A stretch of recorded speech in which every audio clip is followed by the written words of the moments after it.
Welcome, everyone, to The Deep Dive. You're listening to the Tech Talk English podcast, and we are so glad you're tuning in. Today, we're jumping into a really fascinating story. It's about Alexandr Wang, the guy behind Scale AI. That's right, and how he almost unbelievably became the world's youngest self-made billionaire. It's quite the journey. Exactly. And our mission here today isn't just recounting his biography. We really want to unpack it step by step. Yeah, pull out those key insights, the surprising bits, the actual lessons you can maybe think about applying, whatever your own goals are. Right, regardless of your field or even your age. Yeah. So the big question we're tackling is what really goes into that kind of, monumental success at such a young age. What's the secret sauce? Right. Let's find out together. Let's dive in. It's a great case study. Really, a lot to chew on for anyone interested in innovation, in starting something new. Okay, so let's start, right at the beginning. Alexandr Wang, born 1997, New Mexico.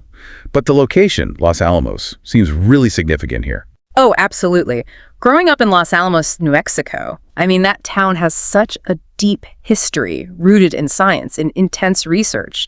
And what's really key is his parents, both physicists working on weapons programs, actually, at the Los Alamos National Laboratory. Wow, so science wasn't just a school subject, it was dinner table conversation. Pretty much, yeah. You have to imagine that kind of environment. It just inherently fosters analytical thinking, rigorous problem solving. It wasn't abstract. It was just the air they breathed. So it becomes second nature, curiosity, analyzing things. It's just baked in from day one. Yeah. Like a constant mental workout. Exactly. And that led to this early, really intense fascination with math, with programming, with science in general. He wasn't just casually interested. Even back in middle school, high school, he was already competing nationally. Things like the USA Mathematical Olympiad, other big coding competitions. So he wasn't just smart, he was competitive. He liked testing those skills. Definitely.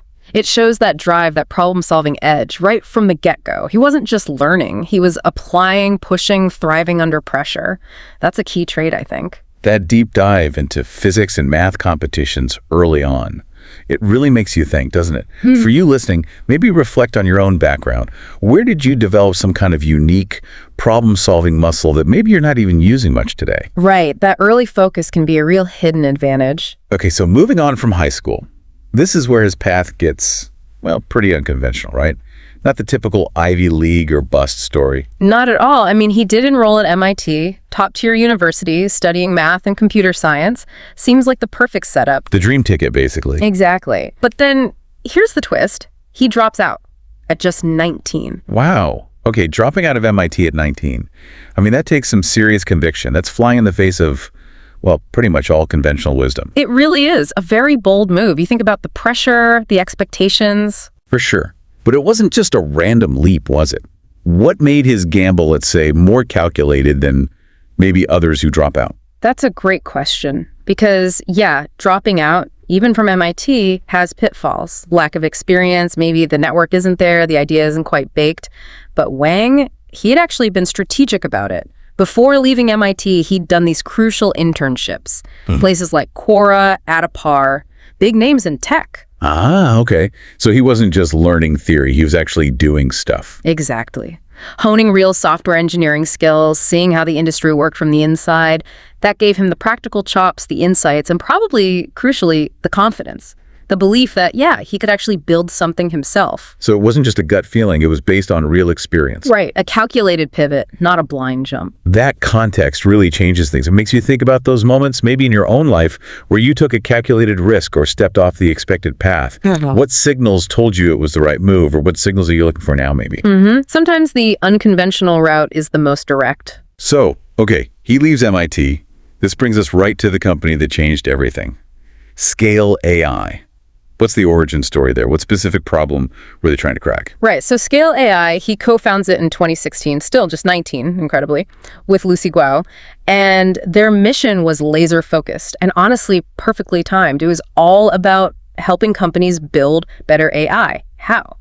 By providing high-quality labeled data. Labeled data. Okay, let's pause there because that term might sound a bit technical, but it's absolutely critical, isn't it?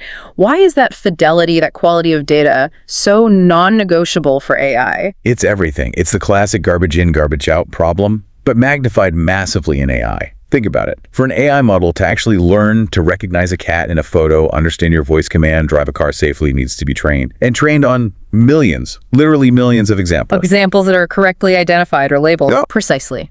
If that training data is messy, inaccurate, biased, the AI learns those flaws. It makes bad predictions. It fails in the real world.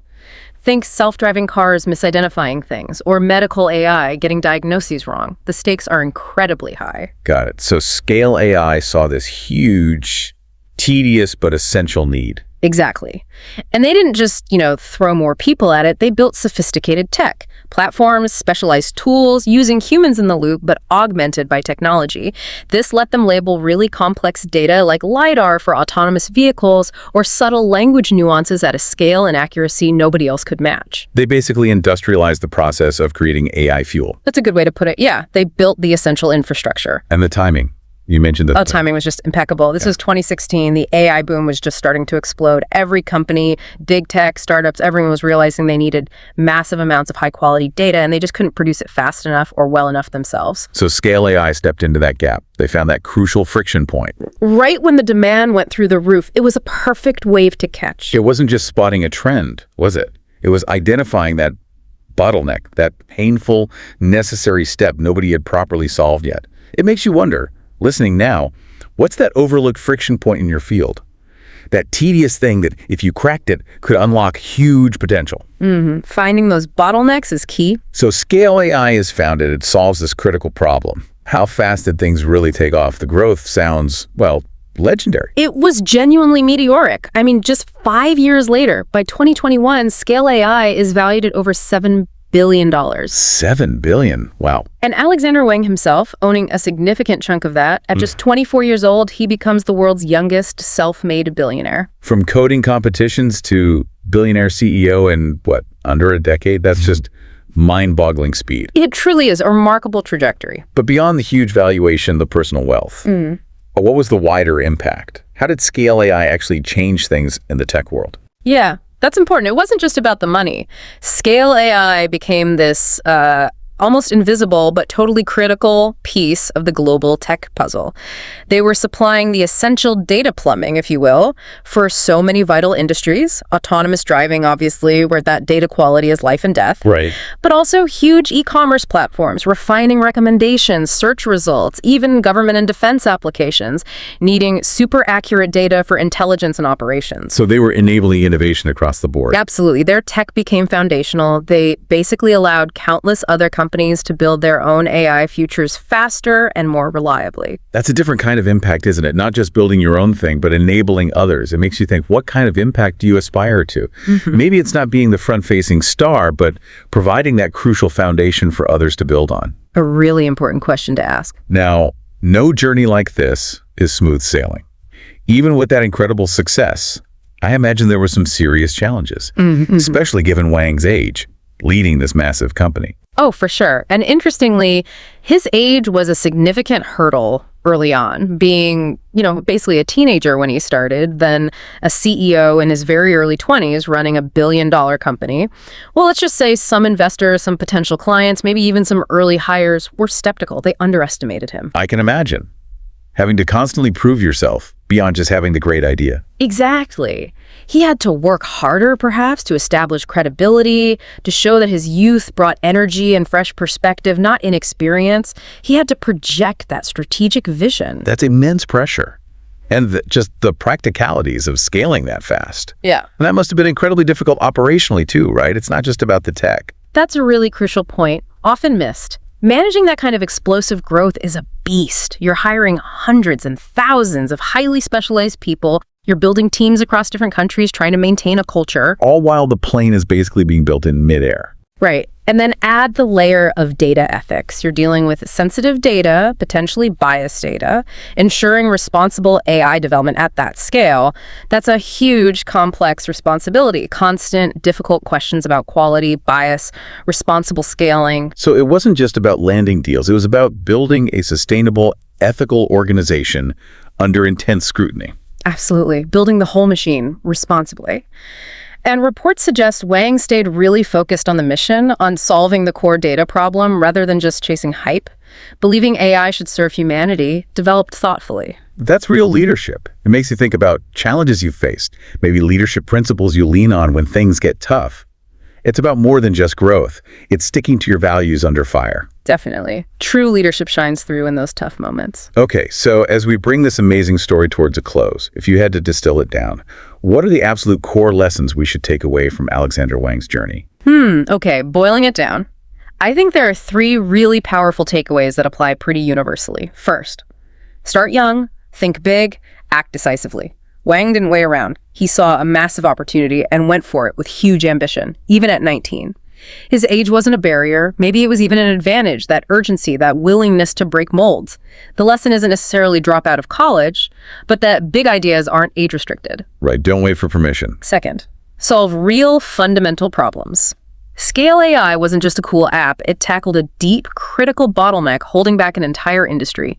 Find those genuine pain points, the essential needs, and build real solutions. That's where lasting value comes from. Pretty unglamorous, but essential stuff. Exactly. And third, resilience and conviction matter immensely. He faced skepticism, huge operational hurdles, immense pressure, but his focus, his persistence, that was absolutely key. It's not enough to have the idea. You need the grit to navigate the chaos and see it through. Those are fantastic. Start young, think big, solve real problems, and resilience.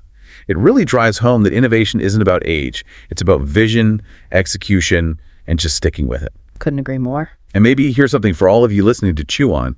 Whether you're 19 or 59, the potential to build something impactful is there. So what's that fundamental problem you're passionate about solving? What's that one critical friction point you could start tackling, even in a small way, today? Great closing thought.